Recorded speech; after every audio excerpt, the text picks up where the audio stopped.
Kesehatan Gigi Puskes AD Jakarta Pusat. Hari ini saya akan penyuluhan sama kakak tentang caranya menggosok gigi yang baik, caranya menjaga kesehatan gigi, dan gimana caranya agar terhindar dari karies. Nah, di sini saya memiliki pantul. Nah, ini contoh gambar gigi yang sehat ya kak ya. Ini masih lengkap. Strukturnya masih rapi, masih bagus. Nah, kakak setiap hari gosok gigi nggak? Gosok gigi sehari berapa kali? Aku cuma 2 kali doang. 2 kali ya. Waktunya kapan? Pagi kalau bangun tidur kan, habis itu mandi tuh sikat gigi sih malam doang. Oke, berarti gosok giginya pas abis mandi bareng? Iya. Sekalian sama mandi ya? Oke, jadi saya akan mengarahkan gimana sih caranya menggosok gigi yang baik dan benar ya.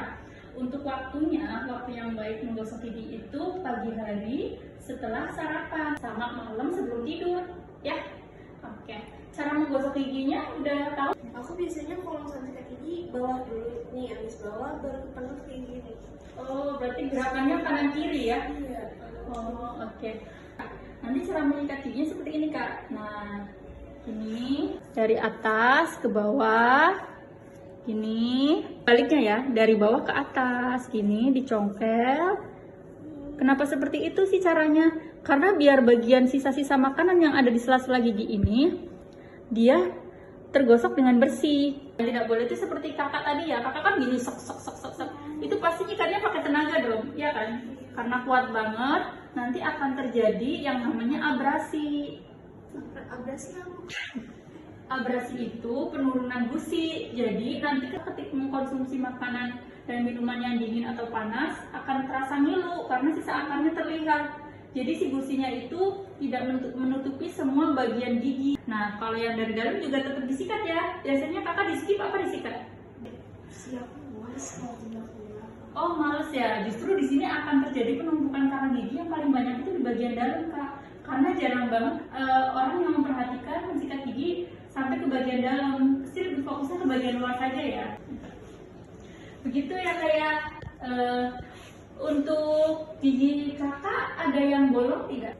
Saya bantu jelasin ya. Nah, untuk gigi bolong itu seperti apa sih sus? Jadi gigi bolong itu biasanya tandanya hitam seperti ini. Nah, kalau hitam ini tandanya sudah bolong. Dan biasanya kalau bolong ini lapisannya sudah sampai ke akar. Itu kenapa bolongnya bisa sampai ke akar? Sus kan cuma kelihatan dari atas doang, itu kayak hitam biasa doang. Oh iya, jadi kenapa ini sampai ke akar? Karena lubangnya sudah terlalu besar dan sudah terlalu dalam. Jadi bisa makin dalam gitu kalau. Betul. Nah, pengen lihat nggak kondisi sisa akar yang masih bagus? Kalau akarnya masih sehat, dia akan berwarna merah. Nah, ini masih sehat. Dia bolong tapi belum sampai akar, baru sampai emailnya aja. Kalau ini sudah sampai saraf dan perawatannya pun akan lebih lama dan lebih mengeluarkan uang banyak kak. Jadi kalau bisa kakak itu jaga kesehatan gigi kakak, jangan sampai ada yang bolong.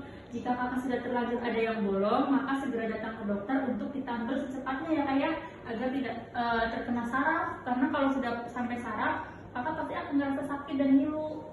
Nanti itu kalau misalnya udah kena saraf itu harus dicabut atau gimana sih? Oke, kalau udah kena saraf, sebaiknya harus dirawat dulu kak. Kalau dicabut sayang, nanti gigi kakak kosong. Nanti kalau kosong, gigi yang lain bisa berantakan. Karena gigi itu kan sifatnya mengisi ruangan. Jadi ketika kakak ini kosong, di samping kakak ada gigi, maka gigi kanan kiri kakak akan mengisi ruangan yang kosong. Sehingga gigi kakak nantinya akan berjejal dan berantakan yang lainnya gitu. Saran saya sebaiknya kalau sudah sampai mencapai syaraf, maka harus dilakukan treatment yang namanya perawatan saluran akar. Terus gimana sih sus cara biar giginya tuh tetap sehat terus gitu? Kalau misalkan kita pasti banyak beraktivitas juga buat makan, buat yang lain-lain sih kan ini juga organ yang penting juga gitu. Betul. Jadi kak, untuk menjaga kesehatan gigi, kakak harus rutin datang ke dokter gigi, minimal 6 bulan sekali. Ketika kakak datang ke dokter gigi, maka akan dicek semua kondisi gigi kakak. Ada yang lubang atau tidak, ada karang giginya atau tidak, dan kondisinya masih baik atau tidak. Jadi semua itu akan dicek. Sama ketika kakak habis dicek intraoral tadi, kelihatan semua kan kak? Gimana setelah dicek semua kondisi gigi kakak? Pertama kali tuh aku kayak kaget gitu, ternyata karang gigi aku ada banyak di belakang situ. Jadi aku kayak kirain baik-baik aja sih, selama ini nggak pernah merasa kayak aneh gitu. Jadi dirasa gigi saya itu udah bersih karena saya gosok gigi setiap hari. Kenapa kok tetap masih ada karang giginya? Karena bagian gigi kakak nggak kejangkau semuanya. Karang gigi akan muncul ketika sisa makanan itu mengendap kurang lebih selama 5-7 hari. Berarti kalau misalkan kita udah gosok giginya benar gitu, nggak bakal ada karang giginya? Nggak ada, apalagi kalau kakaknya dibantu dengan rutin cek kesehatan gigi ke dokter gigi, maka gigi kakak akan tetap sehat dan terjaga. Sama kakak harus sering menggunakan benang gigi ya, buat ngambil sisa-sisa makanan yang ada di sela-sela gigi. Ini namanya dental floss. Dental floss itu apa sih? Dental floss itu benang gigi. Gunanya apa? Ini fungsinya dental floss ini untuk membersihkan sisa-sisa makanan yang ada di bagian sela-sela gigi yang tidak bisa dijangkau dengan sikat gigi. Cara pakainya gimana sih sus? Gini ya, kamu gini tarik dari masukin ke sela gigi, kamu tarik ke atas, set, gitu. Begitu juga sebaliknya, diangkat dari bawah ke atas, set, gitu ya. Nah, ini bisa kamu lakukan berulang-ulang ya di bagian-bagian sela-sela gigi yang ada sisa makanannya. Kamu bisa angkat seperti ini. Itu dilakuinnya abis sikat gigi apa sebelum sikat gigi?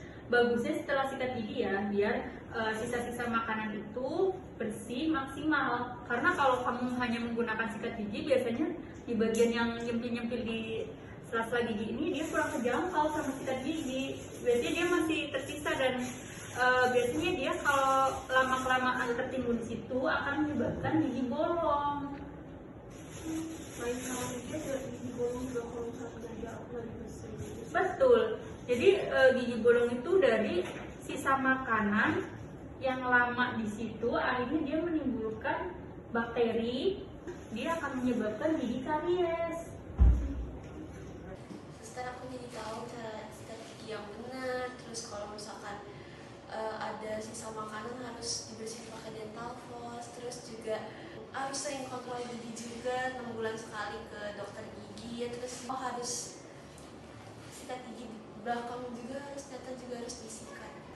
Saya merasa puas banget karena tahu informasi-informasi yang saya belum tahu. Saya pikir tuh kalau sikat gigi ya depannya aja, lagian ngapain sampai ke belakang-belakang, tapi karena suster ngasih tahu, saya jadi kayak besok-besok bakal lebih pentingin tentang kesehatan gigi juga.